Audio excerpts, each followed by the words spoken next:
today we shall see how do we assign superclass object reference to subclass. Okay, so how a superclass object reference can hold the subclass object. So that part we are going to see, and after that how method overriding can be implemented and how it is different from method overloading, and when do constructors are executed when we have superclass and subclass concept, in what order the constructors are executed. So these three we shall see today. Okay, so first superclass object reference to hold the subclass reference. So for this I have one class called A. The name of the class is A. Inside that only one instance variable int A, and A's constructor is there. It is not taking any parameter. Inside the constructor I am assigning a constant value to the variable A equal to 1. That's it. Only one constructor, very simple constructor, and one method inside the class, that is display. So inside the display method I am simply printing the value of A. That's it. So it is a very simple class. Okay, class name A. It is having only one variable A, and it is assigned through the constructor, and it is displayed using the display method. That's it. Okay. Same way I have another class called B, but B is a subclass of A. Okay, A becomes the superclass. So inside this, the instance variable of A is also available. Additionally, B is having its own variable B. So inside the constructor, now I am calling the super constructor using super keyword. We have seen that super keyword must be the first line in order to access the superclass constructor. Okay, so super keyword is given, and value for B is simply assigned with 2, the constant value 2. And here also I am having another method, display. In A class also I am having display, and in B class also I am having display with same signature.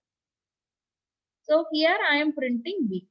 Okay, so same method, but in the superclass I am printing value of A. In the subclass I am printing value of B. Okay, now so these two are the classes. A is the superclass, B is the subclass. And I am creating another class that is going to have main. So inside this class, inside main, I am going to create object for both the classes. A1 equal to new A. So object for A class is created, and B1 equal to new B. Now object for B class is also created. So two objects are created, and using A1. So while creating object itself, the variable is getting assigned, isn't it? Inside the constructor, directly I am assigning value for A. So A value is assigned, and here B value is also assigned. Okay. Now A1 dot display. When I give A1 dot display, it will print A value. Okay, obviously A1 dot display means this will be called, this display. So it will print A value. Now I am giving B1 dot display. So now this will display B value. Now quickly I am running this. Yes. So for the first one, it is giving A equal to 1, and for the second one, it is giving B equal to 2. Okay. So using the corresponding object, I am invoking the corresponding display method. Okay, in that particular class. Okay. Now, what I am doing now is A1 now going to point B1. Okay, A1, that is object of superclass, now is going to refer object of subclass. Okay.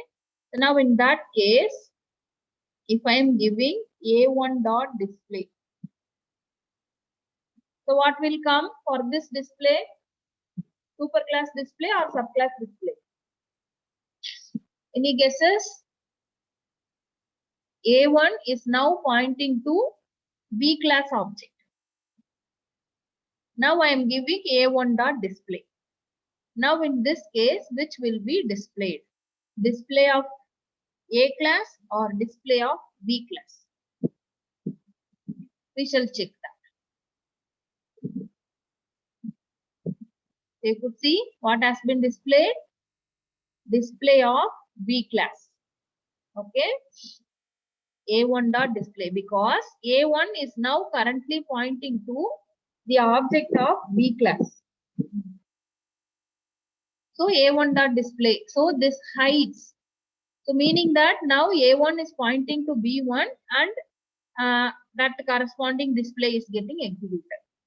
But when I try to use A1 dot B, because value B is accessible only in class B.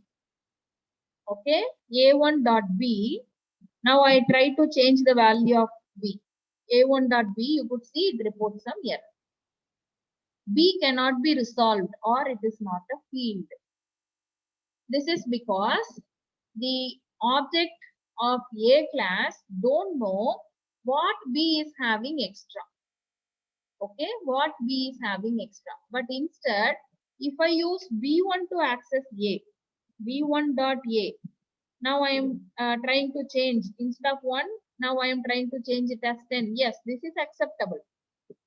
So subclass can access the superclass variable, okay, or try to change anything. Unless otherwise it is private, we can do everything on it. Okay. If it is private for A class means even subclass cannot change that. If it is not private, then we can access it. But the superclass don't know what the subclass is having. So it is hidden for that. Okay. So this way of accessing is not possible. But only this is allowed. Okay. So now it is holding B class's object reference. So if I give A1 dot display, the B class display is getting executed. But we don't know what are all the other uh, variables or methods B is having extra. So that is not allowed. Okay. Method name is same. So it is allowed to access the B class reference. But here it is not allowed. Okay. So this is the thing you can remember. Okay. So now this is how referring subclass object through the superclass object reference. Okay. Now I am telling you another concept called method overriding. So we already know method overloading. So what is method overloading? Simply we shall recollect same method name, but method signature is different. Like list of parameters and type of parameters should be different. In that case, we can have same method name again and again. That is method overloading. Okay. We cannot have same signature like one integer argument for the first method and same method again one integer argument, that we cannot have. Okay. Same signature not allowed in case of method overloading. So I am marking here same signature not allowed. That is for method overloading. But method overriding occurs only when we have inheritance concept. Only when we have inheritance concept, and particularly when the names and signatures are identical. Okay. So in the base class and the derived class, we should have same name, same method, and same signature also. In that case, we are referring it as method overriding. Okay. Method overloading will occur in a single class also. No need to have inheritance concept. Only one class is there, in that same method coming again and again with a different parameter list. That is method overloading. Method overriding means base class to subclass. Okay. In that, both base class and subclass are having same method with same signature. Then we are calling it as method overriding. Okay. So now in this I have method overriding. You could see in class A I am having display. In class B also I am having display. Okay. In class A it is printing A value. In class B it is printing B value. So now how I could access that? Now this time I am trying different. Okay. So using A1 I can call A class display. Using B1 I can call B class display. But this time I am trying different. A class reference. So for A class I am creating only a reference variable. Okay. Using new I am not allocating the memory. It is simply a reference variable and not yet allocated with memory by calling the constructor. Okay, so now what I am doing, R equal to A1.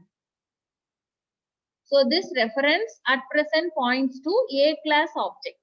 Now I am giving R dot display.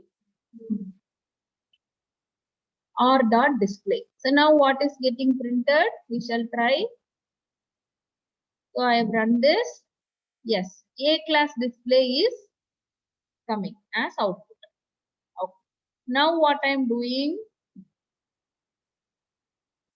R equal to B1, because R is the superclass reference and this B1 is a subclass object. Yes, we can assign like this. Normally, there is no relationship between A and B. A is separate class, B is separate class. In that case, I cannot assign like this. Okay, incompatible type. Okay. But when there is a relationship like superclass, subclass, that relationship is there, then I can assign like this. Or superclass reference can hold subclass object also. Now R dot display. Now we shall check, instead of A equal to 1, what is getting displayed. Now you could see B equal to 2. So now same R dot display giving different results according to which object currently it is holding. Dynamically at the runtime, it is referring which method it has to execute. So this concept is called dynamic method dispatch. You could see dynamic method dispatch at runtime. Okay. So during the execution time, it resolves automatically. The Java compiler automatically resolves which method to execute. We have two display methods. Okay, one is in base class, one is in derived class. So which display we have to execute? So that is resolved during the runtime. That is called dynamic method dispatch. Okay, so I can have anything like R equal to A1. During that time, if I give R dot display, it will print A class display. And after that, I am giving R equal to B1. And after that, if I am using R dot display, this time it uses B class display. Okay. So this effect is called as dynamic method dispatch when there is method overriding concept. Okay. Both the classes, both super and subclasses are having same method with same signature. That concept is called method overriding. When we have method overriding, which method is exactly called? When we use a common reference variable, base class reference variable, which is executed. So that is dynamically decided using the concept dynamic method dispatch. Okay, so that dispatcher is available in JVM that will decide which one has to execute. So currently, which object is live? That particular display is getting executed. Okay. So I hope you got something about dynamic method dispatch. Okay. So this is a mechanism by which a call to an overridden method is resolved at runtime rather than compile time. Okay. So we could say this is runtime polymorphism. So we have seen polymorphism is one important concept in object-oriented programming. One entity with different forms. Same display method giving different results. Okay. So this uh, polymorphism is resolved at execution time or resolved at runtime. So this is called as runtime polymorphism. Whereas method overloading, while typing and compiling itself, it will report errors or something related to method overloading. So that is called compile time polymorphism. Okay. So method overloading is compile time polymorphism. Method overriding with dynamic method dispatch, we could say it as runtime polymorphism. Okay. So I hope you can better understand this. Yes? Yes. So method overriding, how do we define? Same method we have in base class as well as in derived class with same signature, same set of parameters. If I change the parameter list, then it will be simply like a overloaded method, not overridden method. Okay. Overridden means uh, overwritten. Okay. Overwrite. So subclass method overrides the superclass method. That is the concept here. Okay. Override. Replaces. In that way we can think. Okay. But A class method is also available, and when we access it through the base class object instance, then base class method is getting this. So this concept you can remember. This is an important concept in Java. Not only in Java, generally in object-oriented programming. Okay, both compile time polymorphism and runtime polymorphism. So compile time polymorphism, we also refer it as static polymorphism, and here we'll be also referring it as dynamic polymorphism. Okay. So this one good example you can remember for method overriding.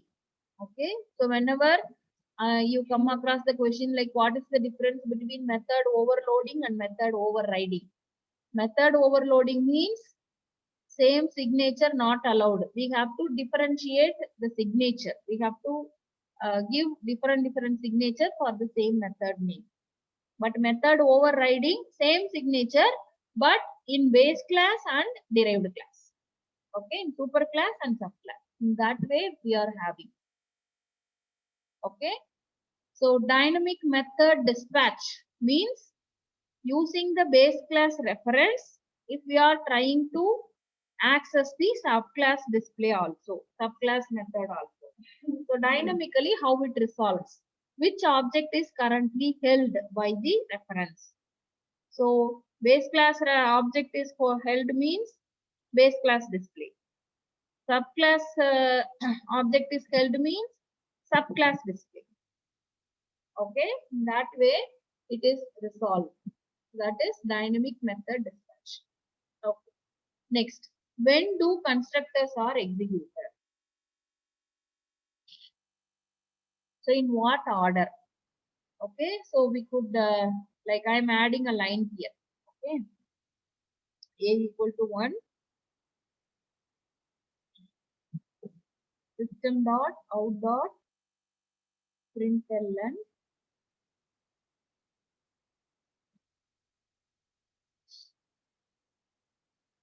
So for identification, I am giving A's constructor.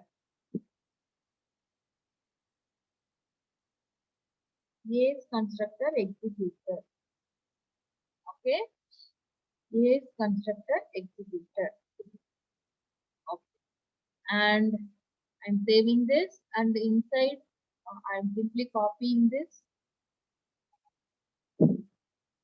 and inside the B class I'm typing this super I'm taking out. Okay, because which is executed in what order that we must know. So I am simply commenting this super. From B I am not invoking A class. So here I am printing B's constructor executed. Okay, here I am displaying B.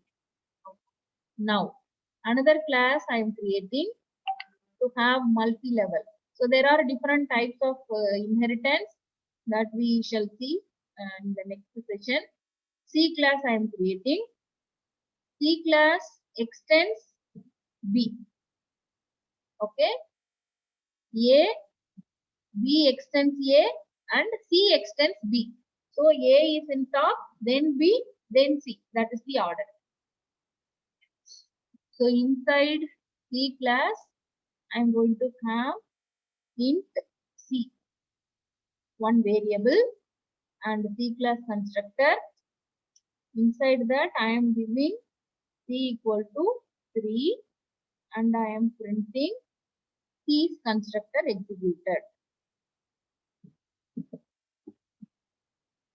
Okay. Inside this also I am having method, same method display, method overriding. Okay. I am printing value of C. C equal to.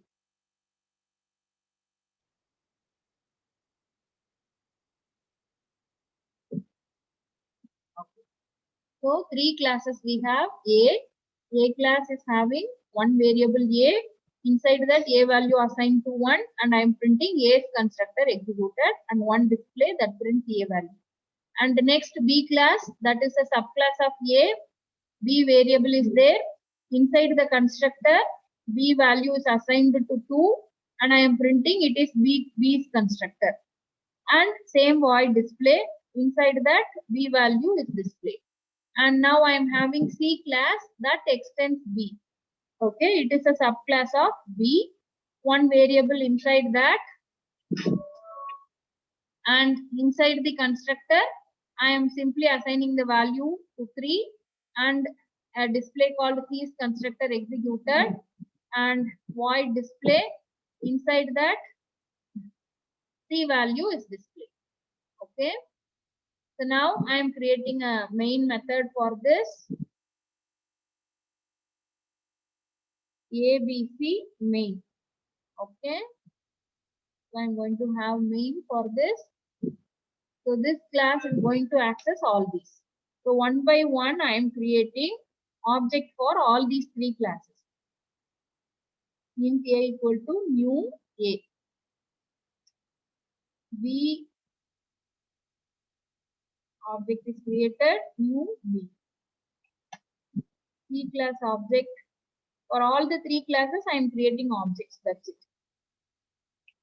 Okay, that's all.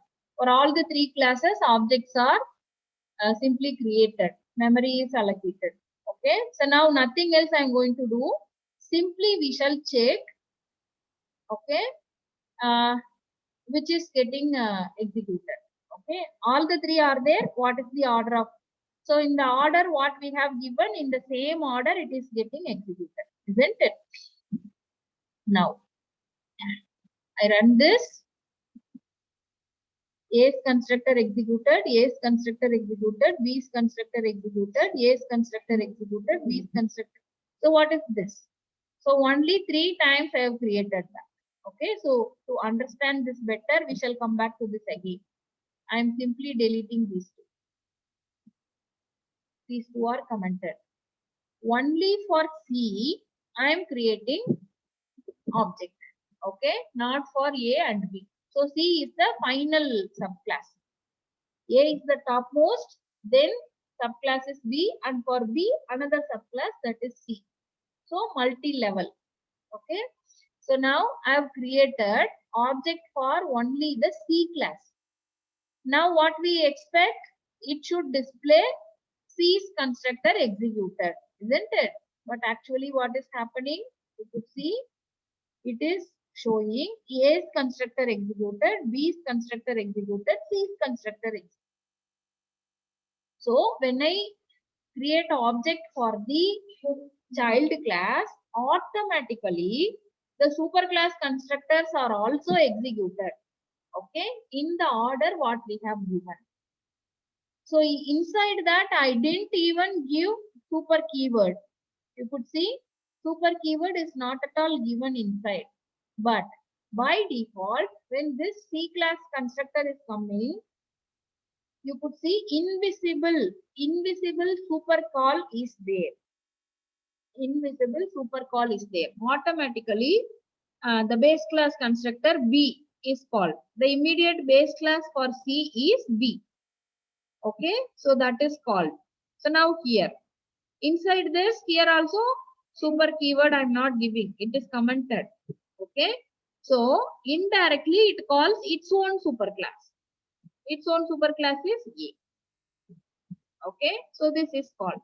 So first statement, this is executed, and after that, this B's constructor is executed, and after that, C's constructor is executed.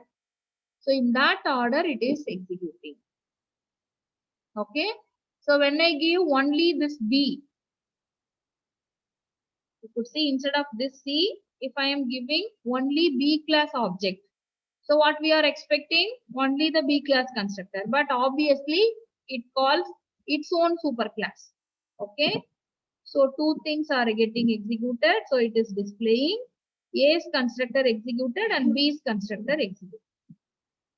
And when I am giving only A class object, now there is no superclass for A, so simply it prints its own class. So we'll be having A's constructor executed. Okay, so this is how the constructors are executed when we have inheritance concept. So when I have all these in line, what will happen? For first line, only one statement will come, A's constructor executed. And for this second line, it will display like A's constructor executed and B's constructor executed. Okay. And for this, it will display three lines. A's constructor executed, B's constructor executed, and C's constructor executed. So that's why for this, we are having these many lines. You could see this is for the first call. And these two are for the second B. And these three are for the third. Okay, C. So now using these objects, we can call the display method one by one. A dot display.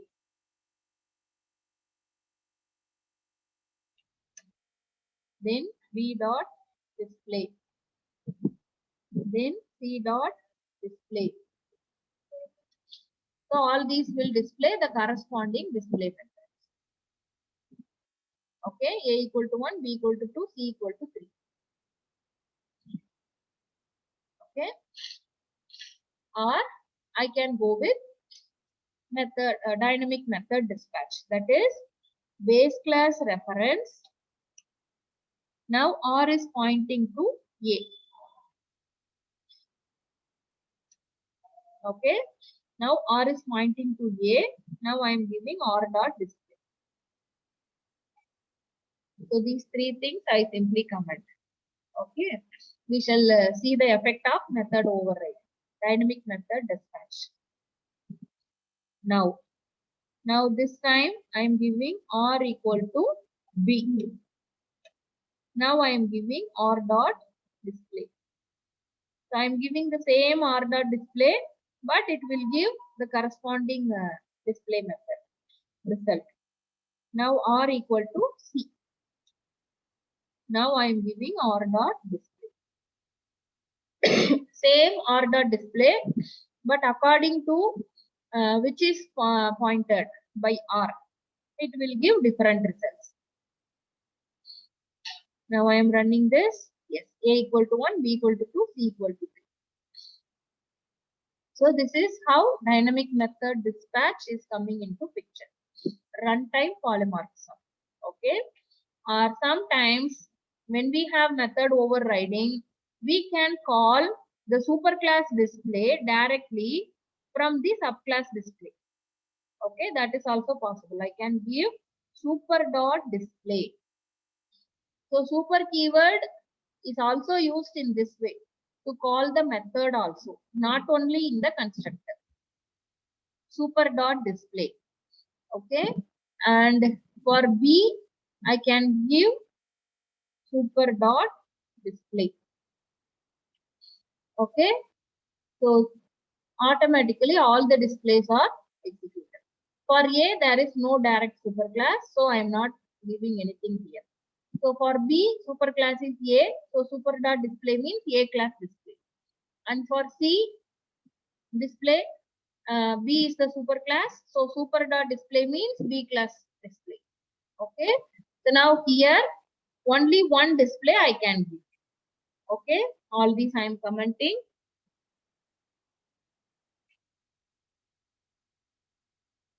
To see only C dot display I am giving. Okay, it simply displays all the three. You could see A equal to 1, B equal to 2, C equal to 3. All the three are coming. Okay, so for differentiation, I am changing the value 30. Here, instead of 2, I am giving 20. Instead of 1, I am giving 10. Now, yes. Now it should display 10, 20, 30. So inside the main class, I am having only C dot display. All others are commented. Okay. Only C class object is created and I am giving C dot display. That's it. Only that thing I am giving. Let me run this. You could see all the constructors are executed one by one from the base class to the child class, and the values are displayed in the order. Like A class display first, then B class display, then C class display. Okay. Internally, the display methods can also be linked using the super keyword. Okay. So, in this class, we have seen how superclass object reference can hold the subclass object. Okay. And in that case, how the variables are hidden to the superclass object reference. That example we have seen. And after that, the difference between method overriding and method overloading, that we have seen one example, and how dynamic method dispatch is achieved. Okay, then when do constructors are executed, in what order? Automatically when subclass object is created, superclass constructors are executed first in the order they have inherited. Okay, so these are the things we have seen in today's